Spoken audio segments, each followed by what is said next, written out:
Namaste, Jai Bharat. There is something known as reductionism.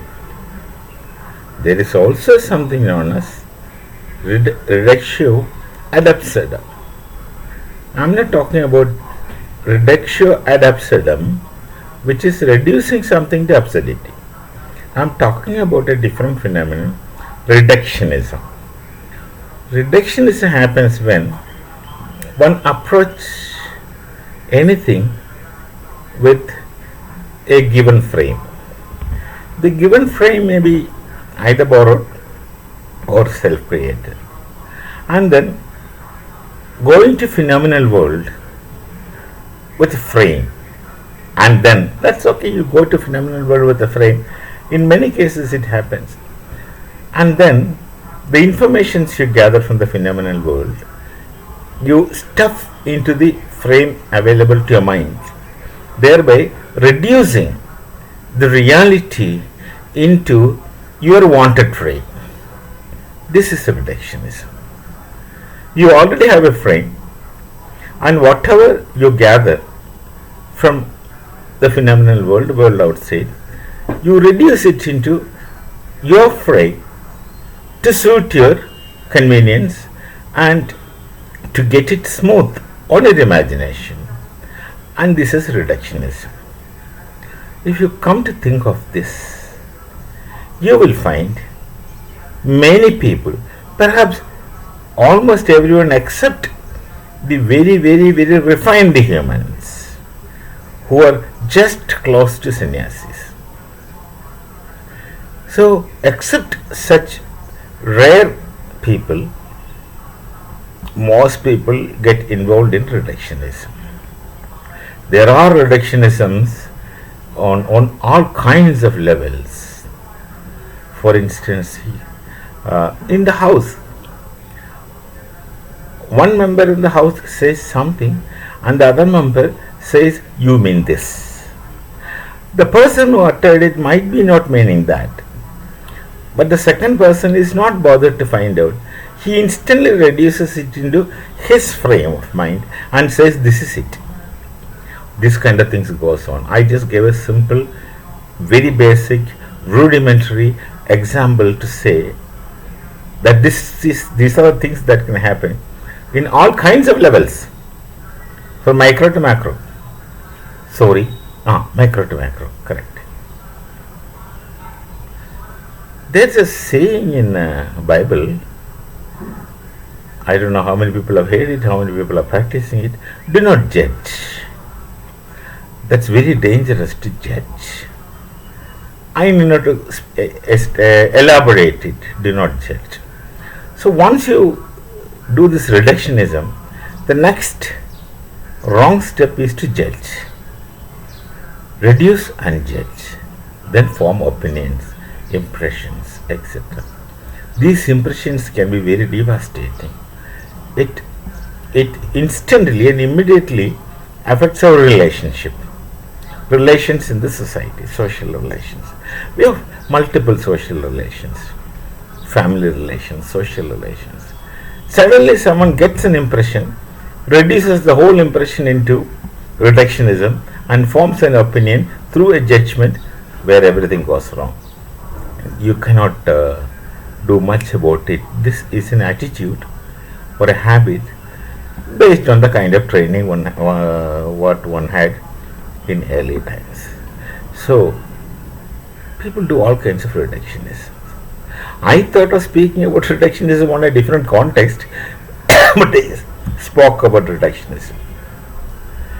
That is about, I was thinking about David Hume. The Irish philosopher, who is an empiricist philosopher, who is also popularly known as a skeptic. And I thought about reductionism when I thought about Hume, is that they call him as a skeptic on a secondary level, but they primarily call him as an empiricist, along with John Locke, George Berkeley, and Hume. But my question is, why you call an empiricist and at the same time don't call him a materialist. There are some problems people face because both are reductionism. To make a person empiricist also is reductionism, because you have an empiricistic frame and you reduce a thinker into that, and you have a materialistic frame and you reduce the thinker into that. Then they go about discussing about materialism versus idealism, one frame of reductionism versus another frame of reductionism. One can go on talking about it at length, but let me just give these indications and not to go further. Maybe some other time we can go into Hume. They call him an empiricist on one point only. That is, experience is a source of knowledge. How do you know things? Is a question. Hume says experience is a source of knowledge, but prior to that he makes a distinction between knowledge proper and knowledge inappropriate. Knowledge must have the property of certainty and indubitability. 2 plus 2 is equal to 4. The 4 is connected to 2 plus 2 in a necessary manner according to Hume, and he calls it as necessary connection, something like a causal connection. And if there is a necessary connection, then there is knowledge. Otherwise, it is not a matter, it's only a matter of opinion or maybe matter of fact. That's what he would maintain. So, only such things are called knowledge. Otherwise, he is not. And from there, he goes into saying that we get impressions on the basis of sense object contact experience. Wonderfully put it. Sense object contact experience. And here Hume means experience means sensual, sense object contact, or in modern times we call it as cognitive experience, and that's all. In Bharat, experience is transcendental. That's how they call it. For them, experience is transcendental. That is, transsensory perception is experiential. It's a different world altogether, different logic altogether, different frame altogether. These are the subtle aspects when you get into philosophy, which often confuses people.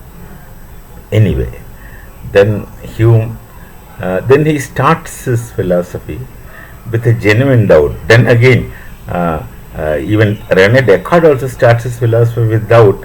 But for Descartes, doubt is a method of philosophizing. For Hume, it's not a method. Doubt is genuine. He writes, Inquiry Concerning Human Understanding, Treatise on Human Nature. He writes that I do not know whether I am awake or asleep, that kind of things he goes into. Then he goes with this doubt. That's why people call him skeptic. And they have even gone to the extent of calling it a skepticism. I'm not against calling a human as a skeptic or his theory as skepticism. I'm personally not against, but don't confine to that. Don't become reductionistic there. There is only a skeptic. He may be much more than that. He may be much more than that when you explore into that. When you explore into him. So, but he doesn't stop there. To the end, Hume concludes this way: I don't doubt when I don't do philosophy. That's the most beautiful, honest statement I had. I am a skeptic when I do philosophy. When I don't do philosophy, I am not a skeptic. Otherwise, quote unquote, Hume's own words, I will go to my ruin. He says, I'll ruin if I keep doubting everything. And then he concludes. So he makes a distinction between two Humes. People will go to the extent of creating two Humes. I don't know whether they have done it or not, but I haven't come across. One is the doubting Hume, another one is not doubting Hume. That is, Hume, when he does philosophy, he does all those things. The moment he says, I don't do philosophy, I accept things, I believe it's, I go normal. But that's a very honest statement. And many of the philosophers are at least honest. Most philosophers are honest. they don't lie. They sincerely speak what they think is correct. Maybe there are, especially this, there are many cartoons around us these days as intellectuals. What else should I call them other than cartoons? Many people, they create lies and spread lies. Honesty is far flung in their face. But most of our philosophers of Europe, of Bharat, also other places, most of them were very honest people. So let's at least give some tribute to the honesty of philosophers. At least there are a group of people who are very honest to the point of self-destruction. We meet again till we meet again. Namaste.